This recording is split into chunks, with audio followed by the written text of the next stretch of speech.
We are waiting for. Great great great. अच्छा ठीक है, तो हम कितनी एनर्जी पे है ना ऐसे फिस्ट टू 5 पे बताएंगे। अगर हमारी एनर्जी एकदम ऐसे डाउन सी है, सुबह नाश्ता नहीं मिला, मम्मी की डांट पड़ गई, पापा की डांट पड़ गई, तो ऐसे हम 0 दिखाएंगे, फिस्ट दिखाएंगे। और अगर हम बहुत हाई एनर्जी पे हैं कि बहुत मजा आ रहा है, आज हम एक आर्ट फेस्टिवल में आए, तो हम 5 दिखाएंगे। ठीक है, तो मैं बोलूंगा 1 2 3 गो, और आप अपना फिस्ट टू 5 ओपन करेंगे। ठीक है, 1 2 3 show. Oh my God, amazing amazing. कुछ कुछ बच्चों को शायद डांट पड़ी है। ठीक है, कोशिश करते हैं जिनको डांट पड़ी है, जिनको नाश्ता नहीं मिला, उनका एक्सपीरियंस हम एकदम फन करके यहाँ से जाएंगे, ताकि by the end of hour slot, मतलब ऑफ कोर्स काला घोड़ा festival is amazing, is great, आप उसमें भी बहुत ज्यादा मस्ती करने वाले हो। हमारे स्लॉट के बाद वो एनर्जी थोड़ी सी और हाई हो जाएगी और आप बहुत ज्यादा मस्ती करने वाले हो। ठीक है, तो हम स्टार्ट करते हैं एक छोटी सी एक्टिविटी के साथ। तो हमारे साथ सिर्फ परफॉर्मेंस नहीं होंगी, आप सबको एंगेज करना पड़ेगा थोड़ा सा। तो जो बच्चे हैं वो तो बच्चे हैं, जो पेरेंट्स आए हैं या जो बड़े लोग आए हैं, वो लोग आज थोड़ी सी अपनी बच्चे वाली एनर्जी को सामने लेकर आए। ठीक है, और ट्रस्ट करें हमें, बस करते रहें वो चीज़ें। आपको कोई जज नहीं कर रहे हैं, यहाँ पे कोई नहीं देख रहा है, जस्ट बी योरसेल्फ। ठीक है, हम वो बच्चे वाली एनर्जी को थोड़ा सा आज एक्टिवेट करेंगे। ठीक है, तो हम एक छोटा सा एनर्जाइजर टाइप करते हैं, जिसके अंदर मैं जो बोलूँगा आपको करना है साथ साथ। ठीक है, क्या खड़े हो सकते हैं कुछ लोग? और जो बच्चे हैं क्या वो यहाँ पे आ सकते हैं सामने? जो बच्चे आना चाहें आ जाओ आ जाओ आ जाओ वहाँ पे खड़े हो जाओ, ताकि आप मुझे फेस कर सको। ठीक है, वहाँ पे खड़े हो जाओ और मुझे देखना, ऐसे खड़े हो जाओ, मुझे देखते खड़े, ऐसे मुड़ जाओ, ठीक है, थोड़ी सी जगह लेके खड़े हो जाओ ऐसे, ताकि आप एक्शन कर सको। ठीक है, सब लोग मेरे साथ हैं? ठीक है, एक काम करते हैं, बच्चों को अभी स्टेज दे देते हैं, है ना? तो आप इधर मुड़ जाओ वापस। अब आप सब लोग स्टेज पे हो। ठीक है, आप लोगों का स्टेज है, और आपको देख के पेरेंट्स करेंगे एक्टिविटी। ठीक है, आप मुझे देख के एक्टिविटी करोगे और पेरेंट्स आपको देख के एक्टिविटी करेंगे। ठीक है, थोड़ा सा आगे आ जाओ, थोड़ा सा आगे आ जाओ, ऐसे खुले खुले हो जाओ कि हाथ पैर घुमाने की जगह हो लास्ट में। चलो लेट्स स्टार्ट करें start. Parents are we ready? ठीक है, बच्चों इतनी एनर्जी से करना है कि पेरेंट्स भी करेंगे साथ में। ठीक है, करें। ठीक है, पहाड़ देखा है किसी ने? पहाड़ पे गए हो कभी? पहाड़ पे गए हो? तो हम पहाड़ वाली एक्टिविटी करेंगे। ठीक है, तो हम मेरे साथ करेंगे। इतना बड़ा पहाड़, बड़ा नहीं हुआ, इतना बड़ा पहाड़, पहाड़ पे पेड़, इतना बड़ा पहाड़, पहाड़ पे पेड़, पेड़ पे डाली, हर तरफ हरियाली, हर तरफ हरियाली, घूमो घूमो घूमो, हर तरफ हरियाली, हर तरफ हरियाली। इतना बड़ा पहाड़, पहाड़ पे पेड़, पेड़ पे डाली, डाली पे घोंसला, हर तरफ हरियाली, हर तरफ हरियाली, घूमो घूमो, हर तरफ हरियाली, हर तरफ हरियाली। इतना बड़ा पहाड़, पहाड़ पे पेड़, पेड़ पे डाली, डाली में घोंसला, घोंसले में चिड़िया, हर तरफ हरियाली, हर तरफ हरियाली। कितना बड़ा पहाड़, पहाड़ पे पेड़, पेड़ पे डाली, डाली पे क्या? घोंसले में क्या? चिड़िया के पास अंडा। हर तरफ हरियाली, हर तरफ हरियाली, हर तरफ हरियाली, हर तरफ हरियाली। ठीक है, लास्ट टाइम करें, एनर्जी है, करें।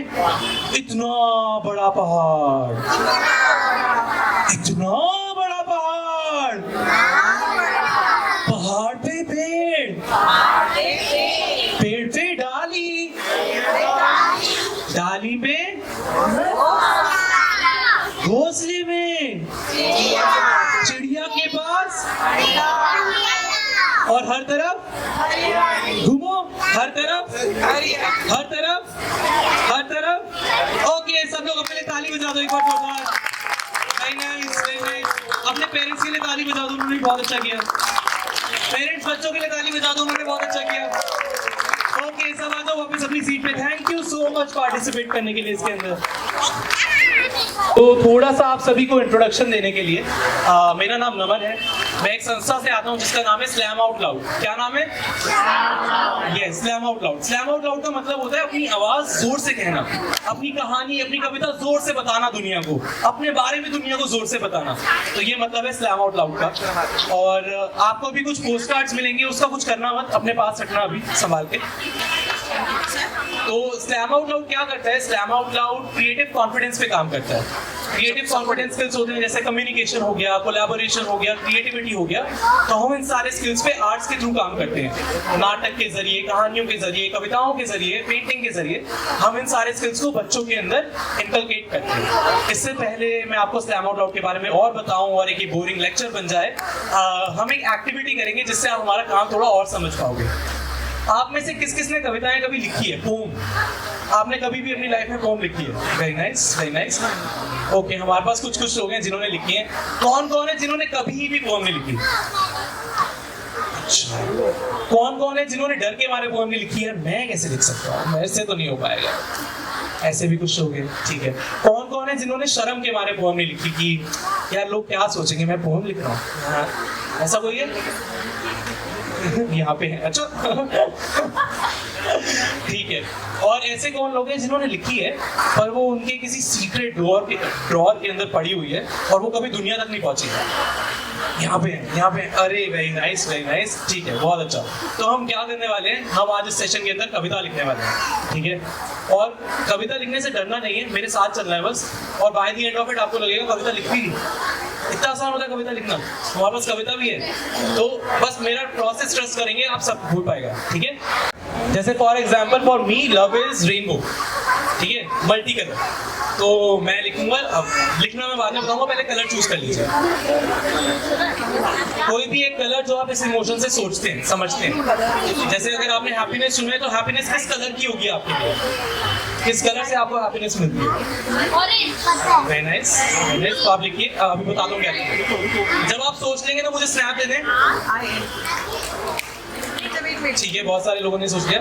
कोई है जिसको समझ नहीं आया अभी? वो हैंड रेज करिए। आपको समझ नहीं आया? अच्छा, तो आपने पहली लाइन लिख ली, पहली लाइन लिख ली। क्या लिखा है आपने? जॉय, ठीक है। अब आप सोचो जॉय किस कलर का दिखता होगा? अगर जॉय को हम कलर करेंगे तो किस कलर का होगा जॉय? जैसे फॉर एग्जांपल मैं लव को देखता हूँ, मेरे लिए love is rainbow colour, multi colour, ठीक है। तो आप सोचो जॉय किस कलर का है, ओके। तो अब हम लिखेंगे नेक्स्ट लाइन में एज कलर एज, ठीक है। सेकेंड लाइन होगी एज कलर एज, तो उस कलर का नाम लिख देंगे। जैसे मेरी पोएम बनेगी अभी, love is as rainbow as, तो आप लिखेंगे, जिन्होंने इन्होंने बोला हैप्पीनेस एंड ऑरेंज, तो happiness is as orange as, ठीक है। एक माइक ले लो, मैं माइक भेज रहा हूँ, माइक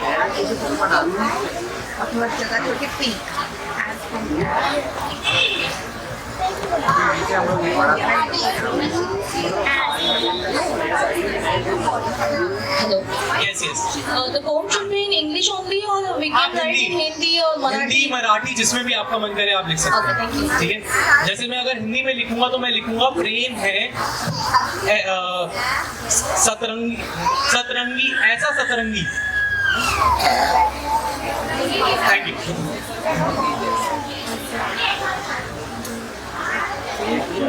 सबने लिख लिया? जिन्होंने लिख लिया वो अपने सर पे से हाथ रख के दिखाइए। हाथ रख के दिखाओ, ठीक है। ठीक, आपने नहीं लिखा ma'am? Sorry, you just joined? Okay, so first line is we have to think about an emotion and write, like for example my first line is love is, because my emotion is love. So आप एक emotion choose करिए जो आप feel कर रहे हो, तो आप लिखिए emotion is, और फिर सेकंड लाइन में हमें लिखना है उसका colour, as orange as pink as red as, ठीक है, ओके। अब as के आगे हमें एक और चीज लिखनी है, उस कलर से जुड़ी हुई कोई और चीज सोचिए। जैसे फॉर एग्जाम्पल मैं जब रेनबो को सोचता हूँ तो मेरे दिमाग में लॉलीपॉप आ रही है रेनबो कलर की, है ना? तो मैं लिखूंगा love is as rainbow as lollipop, ठीक है? तो आप भी उस कलर से जुड़ी हुई एक चीज सोचिए। जैसे इन्होंने लिखा है ऑरेंज, तो आप ऑरेंज कलर से क्या सोचते हो? क्या आता है दिमाग में जब ऑरेंज कलर दिखता है? गॉड। तो happiness is as orange as God, ठीक है? मैम आपने कौन सा कलर चूज किया? Mike parrot. मैम ने लिखा है happiness is as green as parrot. तो आप इस तरीके से उस कलर से कोई भी एक चीज जुड़ी हुई सोच सकते हैं। जिसको समझ नहीं आया वो एक बार हैंड रेज कर दें, मैं उनको बता दूंगा।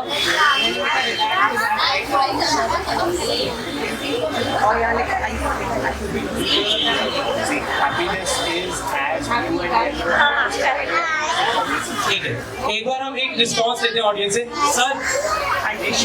सर आप एक बार अपनी 2 लाइनें शेयर करेंगे। Happiness is as blue and yellow as travel across the 7 seas. Wow, beautiful. आप शेयर करें।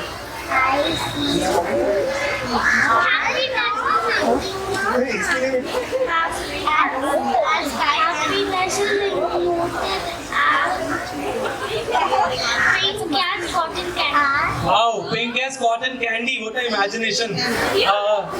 आप Happy is as yellow as a sun. Very nice, such a beautiful responses. मैं सब तक पहुंचता हूँ, ठीक है? नेक्स्ट लाइन पे आते हैं, नेक्स्ट लाइन पे यहाँ पे आते हैं, ठीक है? नेक्स्ट लाइन पे आता हूँ आपके पास, okay?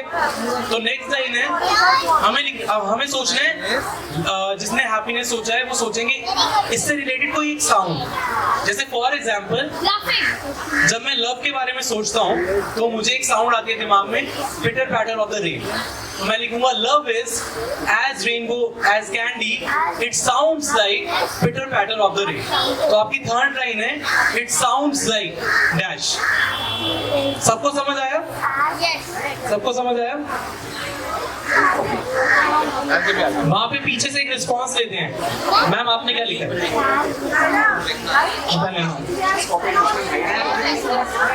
As yellow as it sounds like. अच्छा आपने लिखा है। Happiness is as green as rainforest. It sounds like handpan. It sounds like hand pan. Beautiful. एक और रिस्पॉन्स प्लीज मैम, आप शेयर करना चाहेंगे? Excitement is around as vibrant as spring. It sounds like heart. It sounds like heart. Very nice. आप share करना चाहेंगे?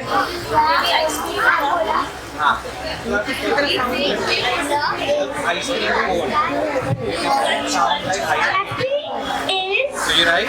as rainbow as a unicorn. Very nice. Ma'am आप share करना इसके बाद आप करो। Gratitude is as green as calm of a breeze. It sounds like a drizzling of rain. Wow, beautiful. आप शेयर करो बच्चा। Joy is yellow as banana. It sounds like birds chirping. It sounds like birds chirping. Wow, beautiful. Thank you so much. ठीक है, अगली line की तरफ चलें। अब अगली लाइन में हमें साउंड की जगह स्मेल सोचना है। It smells like. तो joy, happiness, gratitude, ये सब कैसा स्मेल करता है? Think about a smell. Like for example, मेरे लिए जो बारिश के बाद मिट्टी की भीनी खुशबू होती है, ये वैसा दिखता है प्यार। तो पेट्रिकॉल कहते हैं उसे। तो मैं लिखूंगा love is as rainbow as a candy. It sounds like pitter patter of the rain. It smells like petrichor. किसी को अगर नहीं समझ आया तो प्लीज हैंड रेज करिए ना। लास्ट तक पहुंच पा रहा हूं मैं, आप मेरे से कनेक्टेड हैं सब लोग? It smells like. The line is it smells like.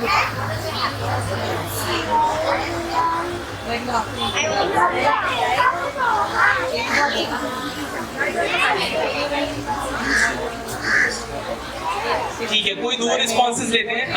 Sir आप शेयर करना चाहेंगे? Love is as red as gold. Sounds like rain on grass. Smells like petrichor. Beautiful. Thank you so much. Love is as transparent as water. It sounds like a flowing river. It smells like a hot cake.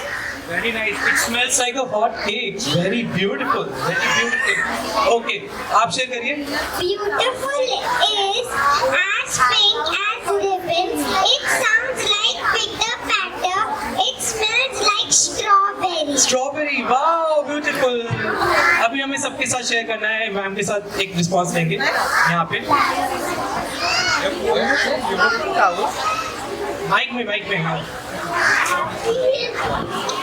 As blue as इस वाले में. it sounds like aqua. It smells like, sorry, मैं सुन नहीं पाया आपको. Aqua. Aqua. Okay ma'am, मेरे को इससे मजा आ रहा है देखने में कि सब लोग इमोशंस कितने सिमिलर हैं और हम सब उसको कितने अलग तरीके से सोच पा रहे हैं. एक लास्ट रिस्पॉन्स लेंगे सर का इधर. Happiness is as red as strawberry, sounds like waves of water, smells like a newborn. Smells like a newborn. Wow, beautiful. I think a lot of people here might relate to this. I think. Okay, last response this is. इसके बाद नहीं अभी लेंगे. Happiness is as white as a cloud. It sounds like a song of little bird. It smells like a rose. It smells like a rose. Okay, thank you so much. हम अपनी last line की तरफ आ गए हैं and you are just one step away from being a poet. Okay, so हम अपनी last line लिखने वाले हैं. तो आप अपना emotion फिर से लिखेंगे.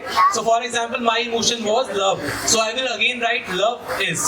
तो एक बार लिख लीजिए. Happiness is, joy is, gratitude is. जो भी आपका emotion है वो लिख लीजिए एक बार.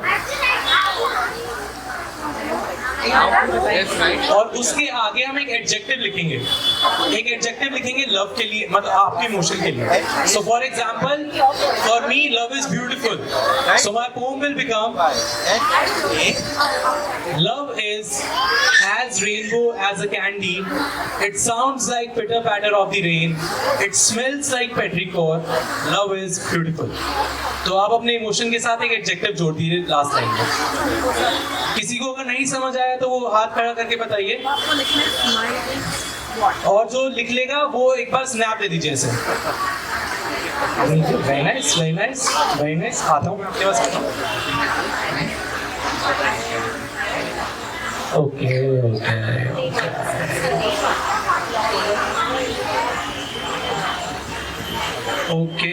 ओके ठीक है. तो हम लास्ट इस वाली में खाली 3 रिस्पॉन्स. वेट हम टोटल 5 रिस्पॉन्सेज लेंगे. ठीक है, किसी को बुरा फील नहीं करना है कि आपकी बारी नहीं आई, क्योंकि हम यहाँ पे बहुत सारे हैं, हम सबका रिस्पॉन्स नहीं ले सकते. I will select 5 people randomly. They will come on the stage and share their poem. Okay, तो किस किस को परफॉर्म करने स्टेज पे आके वो हैंड रेज करिए. Okay okay okay. हाथ खड़े रखो थोड़ी देर, दर्द होना चाहिए हाथों में. ठीक है, सर आएंगे. ओके मैम आप आ जाना. ठीक है, आप आ जाना. आप आ जाना. एंड मैम आप आ जाना. एंड आप आ जाना. ओके, आ जाओ जिनको मैंने बोला प्लीज स्टेज पे सब लोग. आई एम सो सॉरी, मैंने कुछ रिस्पॉन्सेज ऑडियंस में बीच में ले लिए थे and this is the final, but no need to feel bad about it.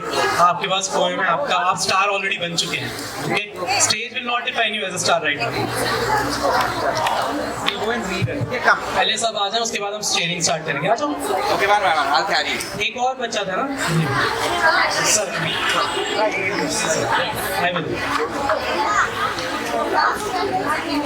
एक और बच्चे को मैंने बोला था, ये आ रहा है बच्चा.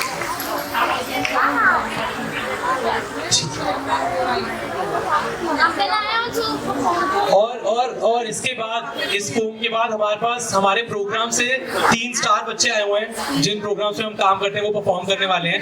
तो अगर आपको लग रहा है एक्टिविटी खत्म हो गई है, चीजें खत्म हो गई हैं, इट्स नॉट येट. इसके बाद एक और परफॉर्मेंस होने वाली है. ओके सर, आपसे स्टार्ट करते हैं. Then we class. Happy is green as forest. Sounds like birds chirping. Smells like fresh air. Happy is shiny for me. How beautiful. हम हर पोएम के बाद ऐसे स्नैप करेंगे. It is the way to appreciate the poet. Okay? We'll snap like this. Thank you so much, sir. Mike, please. Love is blue as sky and bluebird. It sounds like my mother. It smells like fresh red roses. Love is beautiful. Wow, beautiful. Happy is as yellow as a sun. It sounds like a bell. It smells like an omelette. Happy is fun. Wow. Excitement is as green as leaves. It sounds like gushing water. It smells like a hot dosa, and excitement is thrilling. Wow. I am loving all the food references here. प्रेम म्हणजे आयुष्य, प्रेम म्हणजे इंद्रधनुष्य, प्रेम म्हणजे इंद्रधनुष्यासारखं सप्तरंगी, जशी मधुर वाजते सारंगी, प्रेम म्हणजे फुलांचा सुगंध, प्रेम म्हणजे मन बेधुंद. वाह, खूबसूरत.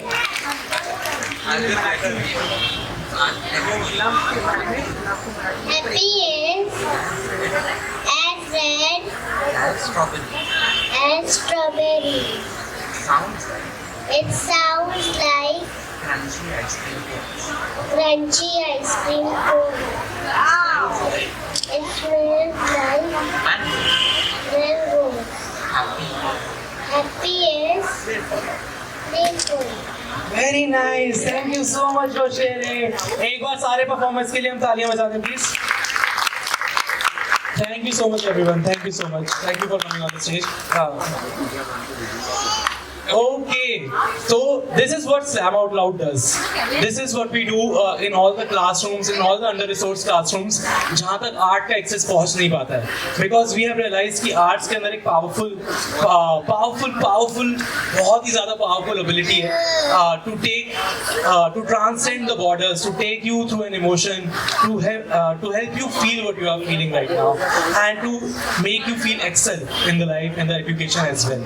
और Slam Out Loud ऐसे क्लासरूम्स के अंदर जाकर काम करता है जहाँ पे आर्ट्स का एक्सेस नहीं है और बच्चों के साथ poetry, theatre, story telling, visual arts के साथ उनका क्रिएटिव कॉन्फिडेंस बढ़ाने में मदद करता है. और I will not say much about what we do. You already saw what you saw on the stage right now. जिन्होंने शायद कभी पहले पोएम नहीं लिखा था, they have written the poem today.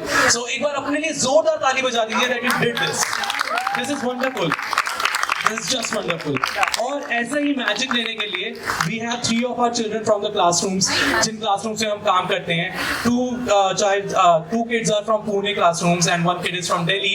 She has traveled all the way from Delhi and other kids traveled all the way from Pune to here to give you some magic of poetry and stories. So I would like to invite on stage Narayani and she will come and take you by her words. So welcome Narayani with a huge round of applause.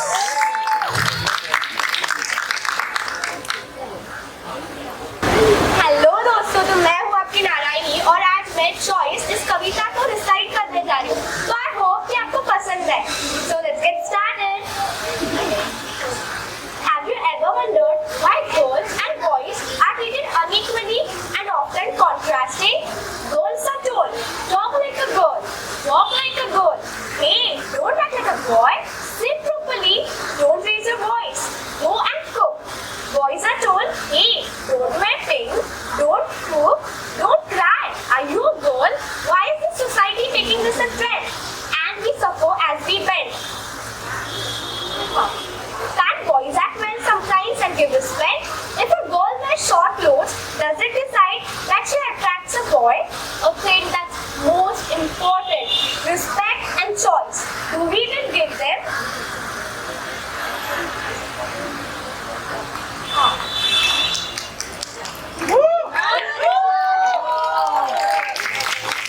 Why society discriminates them in 2 different ways? All should get a choice, and it would only happen if we raise our voice. What if the gender is different? They do have some rights, but it seems quiet to you. Today transgender is also there, but they aren't given respect. Why so? If we look through respectively, Castor Semenya is a great quintessential, and this is the equilibrium between men and women. So never be underconfident and always raw. Thank you.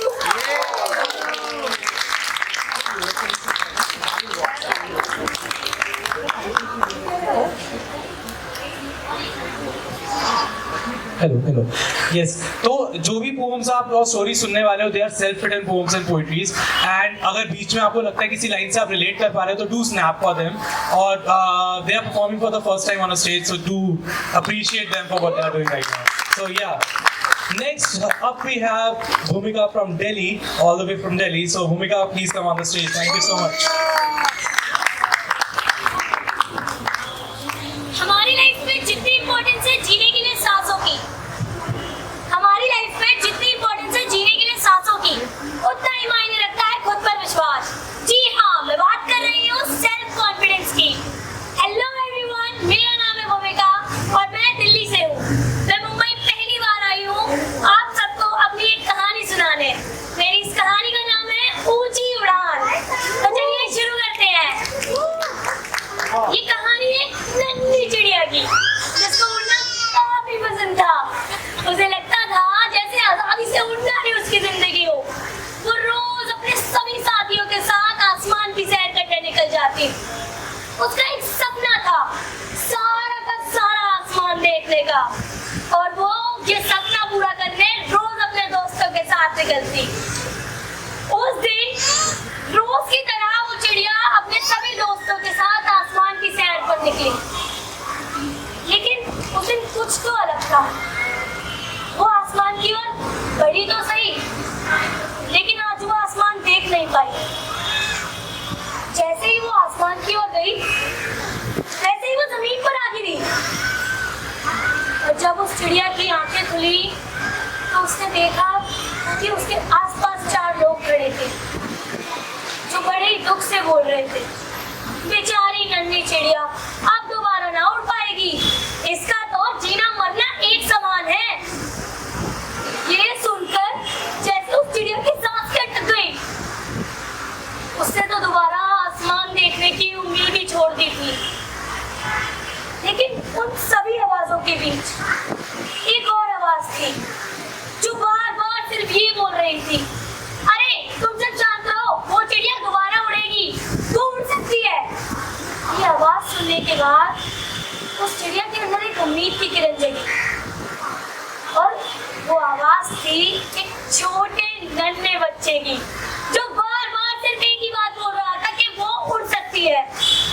वो बच्चा उस चिड़िया को फौरन उन लोगों से अलग एक खुले मैदान में ले गया और वहां ले जाकर उसको उड़ाने की कोशिश करने लगा. लेकिन जैसे ही वो चिड़िया आसमान की ओर बढ़ती और अपने पंख फैलाती, वैसे ही वो बेचारे नीचे गिर गया. पूरे दिन कोशिश करने के बाद वो नन्हा बच्चा और वो चिड़िया वापस घर आ गए और निराश होकर बैठ गए. लेकिन हिम्मत नहीं छोड़ी. अगले दिन फिर वो बच्चा और वो नन्ही चिड़िया अपनी छत की ओर गए और वो बच्चा उस चिड़िया को अपने हाथों पर बिठाकर आसमान की ओर उड़ाने लगा. लेकिन सब वैसे का वैसा ही था. तंग आ चुकी थी वो चिड़िया अब इन चीजों से, और आखिर आती भी क्यों ना. वो दूर थी अपने उस परिवार से, अपने उन दोस्तों से, अपने उस सपने से जो था कि उसे पूरा आसमान देखना है. वो दूर थी अपने आसमान से. 2 हफ्ते बीत गए और रोज नई परेशानी, रोज नई चुनौती, रोज नई हार का सामना करते करते वो चिड़िया परेशान हो चुकी थी. लेकिन कहीं ना कहीं उसका वो सपना उसे याद आता था और उसे एक नई उम्मीद की किरण देता था. पूरे 2 हफ्ते बाद कुछ ऐसा हुआ जो शायद उस चिड़िया ने कभी सोचा नहीं. जब वो उस बच्चे के साथ वापस खुले मैदान में गई और वहां जाकर उस बच्चे ने जब उस चिड़िया को आसमान की ओर छोड़ा, एक तेज हवा का झोंका आया और उस चिड़िया को अपने साथ उड़ा कर ले गया. और उस चिड़िया ने अपने पंख फैलाए और वो आसमान में दोबारा उड़ने निकल गई उसी जोश और जज्बे के साथ और चली गई अपना सपना पूरा करने. सारा का सारा आसमान देखने. कर बुलंद जज्बा, मत डर चुनौती से, कर नई शुरुआत हर परेशानी के बाद, कर कोशिश बार बार डट कर मुश्किल को पार. मेहनत की सीढ़ी बना, चुनौतियों से मत घबरा, रख अपने ऊपर विश्वास, बना ले अपना आसमान.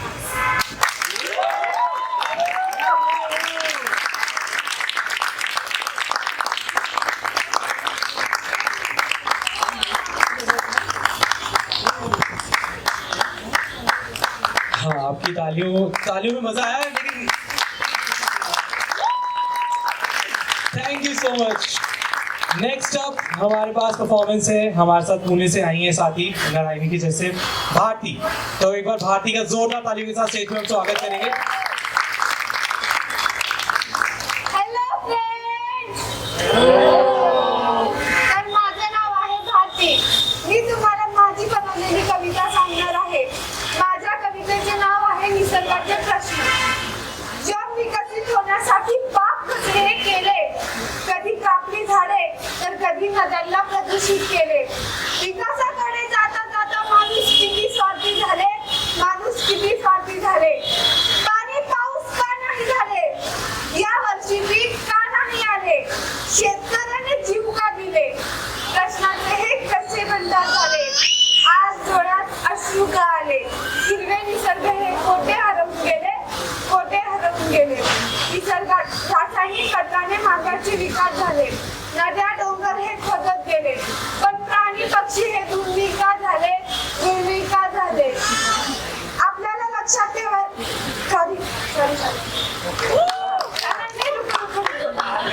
I can do.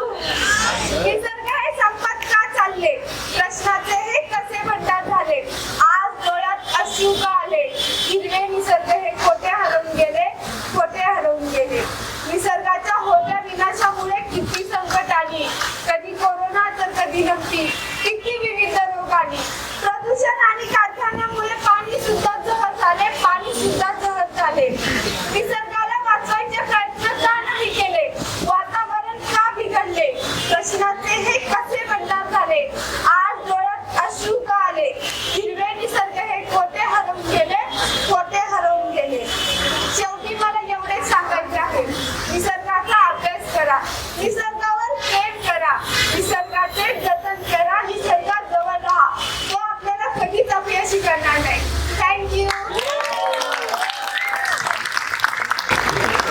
एक बार तीनों लोगों के लिए जोरदार तालियां बजा दीजिए please. Thank you so much. Bharti की जो पोम थी ना, भारती ने बताया नहीं आपको, पर लेकिन भारती ऐसे, हमने जब भारती को कॉल किया कि आपको परफॉर्म करना है, तो वो अपने गांव में थी और ऐसे खेतों के आसपास घूम रही थी, और हमने इसे फोन किया कि आपको परफॉर्म करना है भारती। तो एकदम से वो खेतों के पास बैठी हुई थी और उसने कहा हाँ मैं परफॉर्म करूंगी, और उसने फिर अपने आसपास के खेत देखे, कहती मुझे इसके बारे में लिखना है, मुझे ये लिखना है कि शहर में मैं जब जाती हूँ तो क्या हो जाता है एकदम से।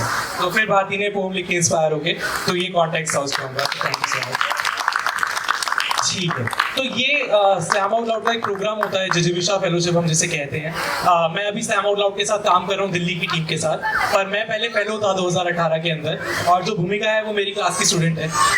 हम फेलोशिप प्रोग्राम में यही करते हैं, 1 साल का प्रोग्राम रहता है जिसमें हम बच्चों के साथ ये इंटरवेंशन करते हैं 1 साल तक, जिसमें हम थिएटर, स्टोरी टेलिंग, पोइट्री को लेकर आते हैं उनकी लाइफ तक, ताकि वो अपनी कहानी को बेबाक होकर दुनिया के सामने रख सकें। कोई और उन्हें रोके ना इस चीज़ के लिए, कोई उन्हें बोले ना कि तुम कम हो अभी, तुम छोटे हो अभी, ये ना हो। वो बच्चा कॉन्फिडेंस के साथ सबके सामने आए और बोले this is my story, this is who I am and this is what I can do, and that's the magic that we create in Jijivisha fellowship programme.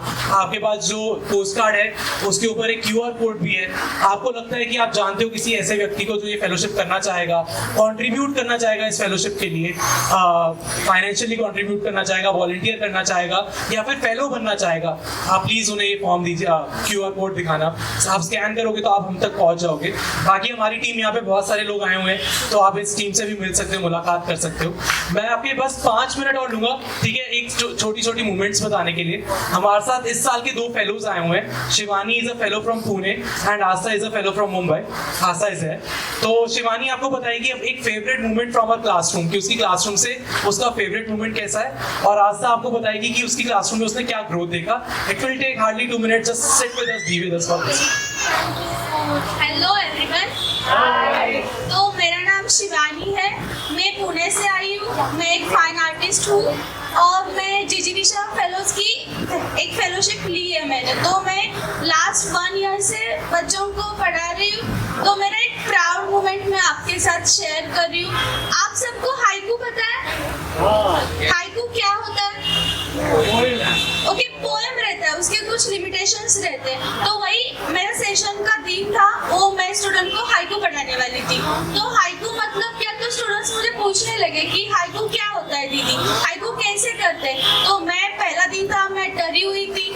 मैंने स्टूडेंट को अच्छी तरह से एक्सप्लेन किया और मुझे मतलब बहुत अच्छे हाइकू मिले। मतलब अगर उनको मैंने लिमिटेशंस बताया कि उसमें 17 वर्ड्स रहते हैं, 5 और 5, 7 और 5, तो उन्होंने इतने अच्छे हाइकू बनाए थे, वो देख के मतलब बहुत अच्छा लगा था।